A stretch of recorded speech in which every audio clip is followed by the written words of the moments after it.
مدینہ اداس، حسنین کی آنکھوں میں آنسو،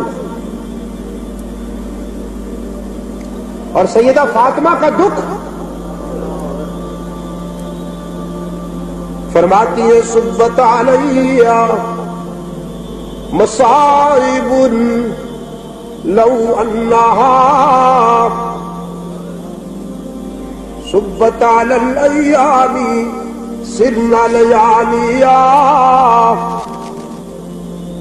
میرے والد گرامی کی موت نے جو مجھ پر غم ڈھائے ہیں، جو میرے دلوں پر دکھوں کے بادل چھائے ہیں، اگر ان دکھوں میں سے کچھ کا سایہ چمکتے ہوئے سورج پہ پڑ جاتا تو سیاہی میں ڈوب جاتا۔